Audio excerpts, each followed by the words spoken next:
कहानी की शुरुआत होती है एक गांव से, नाम था चंदनपुर। उस गांव के बाहर एक 200 साल पुराना बरगद का पेड़ था। लोग कहते थे हर पूर्णिमा की रात उस पेड़ से एक लड़की के रोने की आवाज आती थी। लेकिन एक और बात थी जो पूरे गांव को खौफ में रखती थी। उस बरगद के पेड़ से एक सुनहरे रंग का मुखौटा लटका रहता था और जो भी उस मुखौटे को छूता या उसके पास जाता, ठीक 7 दिन बाद वह इंसान गांव से गायब हो जाता। ना वह जिंदा मिलता, ना उसकी लाश मिलती। इसी गांव में शहर से एक लड़का आया था, आर्यन। वह छुट्टियां मनाने अपनी नानी के घर आया था, लेकिन घर पहुंचते ही नानी ने उसे सख्त चेतावनी दी, बेटे गांव के बाहर उस बरगद के पेड़ के पास कभी मत जाना, वहां एक छाया रहती है। लेकिन आर्यन हंस पड़ा, नानी भूतों की कहानियां बस लोगों को डराने के लिए होती हैं और कुछ नहीं। फिर एक शाम टहलते टहलते आर्यन उस बरगद के पेड़ के पास गया। वहां उसने देखा पेड़ की शाख से वह सुनहरा मुखौटा लटक रहा था। आर्यन कुछ पल तक उसे घूरता रहा, फिर बिना कुछ सोचे उसने उस मुखौटे को छू लिया। जैसे ही उसने मुखौटे पर हाथ रखा,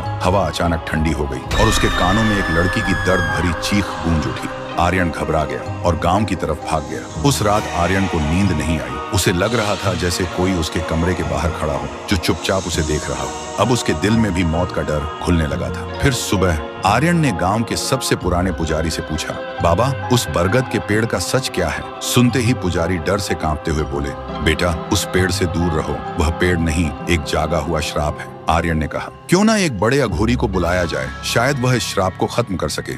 उसी शाम गांव वालों ने एक अघोरी को बुलाया। पूरा गांव उस बरगद के पेड़ के पास इकट्ठा हुआ, लेकिन अघोरी ने जैसे ही मंत्र शुरू किया, अचानक उसका एक हाथ कट गया। अघोरी जमीन पर गिर पड़ा और डर से चीख उठा, यह कोई साधारण आत्मा नहीं है, वह इंसाफ चाहती है। यह कहकर अघोरी अपनी जान बचाकर वहां से भाग गया। अब पूरे गांव में डर और गहरा हो चुका था, लेकिन आर्यन के दिमाग में अब और भी ज्यादा सवाल घूमने लगे। अघोरी ने ऐसा क्या देखा और यह आत्मा इंसाफ क्यों मांग रही है? फिर जब सब लोग वहां से चले गए, आर्यन जान हथेली पर रखकर बरगद के पेड़ के पास झाड़ियों में छिप गया। रात धीरे धीरे गहरी होती गई और ठीक आधी रात को उसने देखा उस पेड़ के अंदर से एक लड़की बाहर निकली। वह लड़की बहुत खूबसूरत थी और उसने वही मुखौटा पहना हुआ था। उसी वक्त गांव का एक आदमी घबराकर गांव से भाग रहा था। तभी वह लड़की अचानक उसके सामने आ गई। आदमी डर के मारे चिल्लाने ही वाला था कि लड़की ने उसका सिर एक ही बार में चबा डाला और अगले ही पल वह लड़की हवा में धुआं बनकर गायब हो गई और वह आदमी तड़प तड़प कर वहीं जमीन पर गिरकर मर गया।